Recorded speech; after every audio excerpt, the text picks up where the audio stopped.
Next up, of course, we go to Villa Park for Aston Villa against Chelsea. Before that, let's look back on the...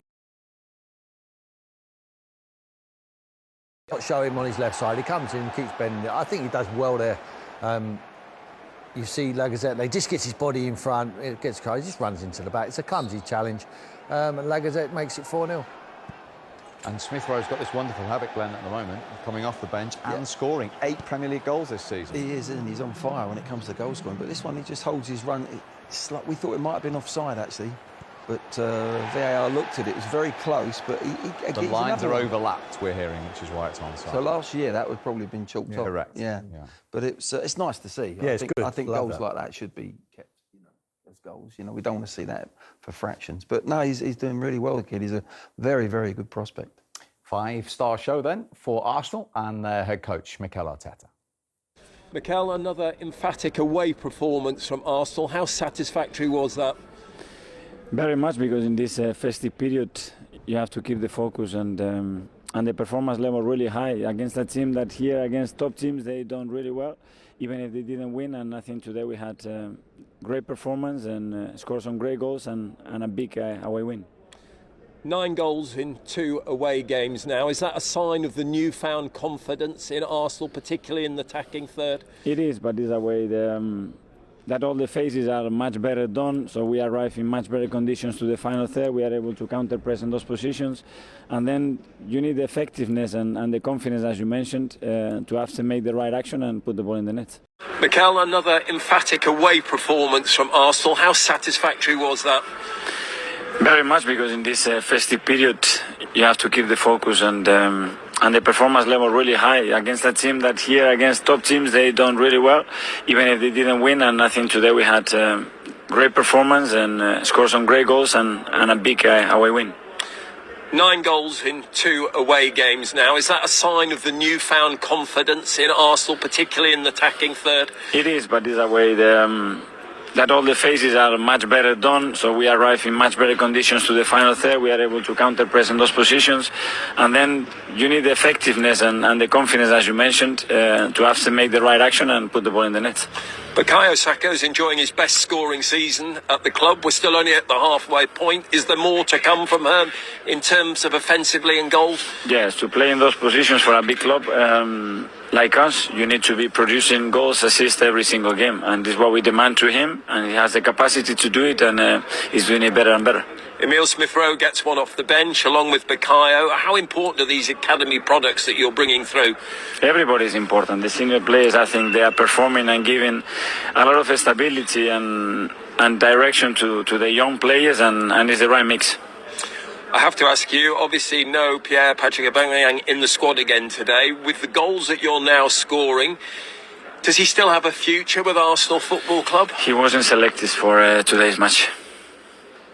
But does he still have a future? Well, today's decision, it was not to select him in the squad, and we selected other players. You had play next, Wolverhampton Wanderers at home, just a short break for you. Wolves have had a 9-day break. Is there some fairness in this that needs to be? Well, that words to describe the position that both teams are going to be playing in 1.5 days, obviously you cannot use it because it's not fair. But we will push and we will go there to try to recover as good as we can, play as good as we can, and prepare the game to win it.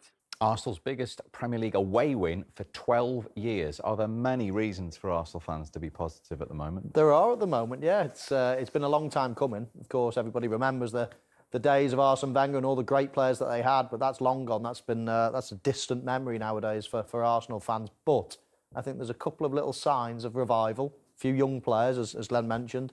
So yeah, I think it's exciting times, but there's still a long way to go yet until they obviously reproduce some of the great teams of 10, 15, 20 years ago. Another good day for Arsenal. Another comfortable day for Tottenham. Well, Joseph, what a party.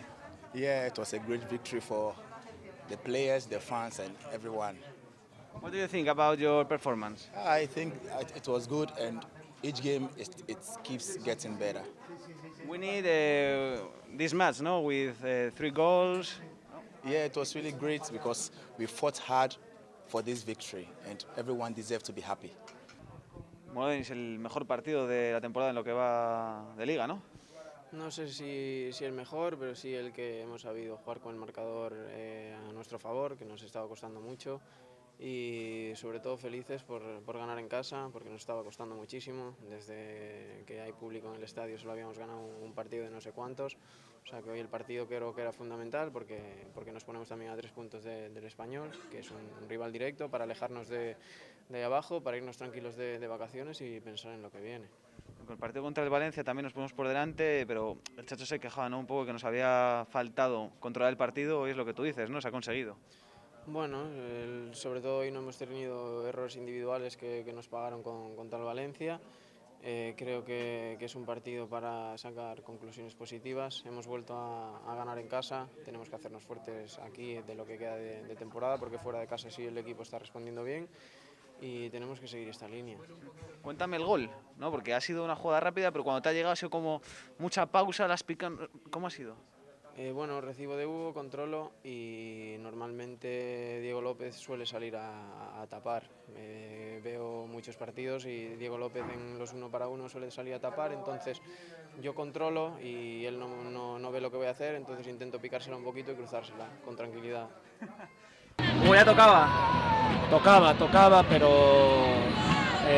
ahora mismo sentimos una alegría inmensa, ya no solo por el partido, sino estamos trabajando como el que más, estamos en el día a día muy sacrificados, con los pies en la tierra, con humildad, y al final somos una piña y hoy nos lo merecíamos y se lo merecía también la afición, que pues mira, no estamos ganando, no nos están saliendo los partidos en casa y aún así la afición cree en nosotros, nos apoya y nos transmite el cariño día a día. Eso te iba a decir, has dicho que sois una piña equipo, pero la afición también, hemos visto ese momento tan bonito ahí en la esquina. Sí, sabemos que le debemos mucho a esta afición, no solo de esta temporada, sino que por desgracia hemos vivido un par de temporadas muy jodidas sobre todo a nivel mental, muy difíciles de sacar, y las hemos sacado esas temporadas gracias al apoyo de ellos.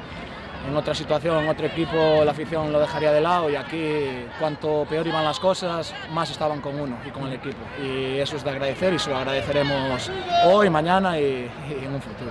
En lo personal, vuelves después de varias semanas que parecía que sí, pero al final no, 90 minutos con asistencia. La verdad que bueno, no estoy al 100%, pero creo que he podido ayudar al equipo. Venía de mucho tiempo parado, unos problemas que no se me daban ido. Entrenaba, tenía que volver a parar, volví a aparecer, volví a parar. Bueno, espero que ahora sea el fin de esta lesión del carajo, porque ya estoy frito, y que pueda ayudar y contribuir al equipo. Saca 2001, 2022... por el 2022 a tope. Tenemos que seguir con los pies en la tierra, saber quiénes somos, de dónde venimos, y con esta afición, con el equipo, con el compañerismo y el sacrificio, no quiero ser pesado, pero creo que son las claves para mirar hacia adelante en un futuro. Gracias, Hugo. Gracias a vosotros. Gracias, Hugo.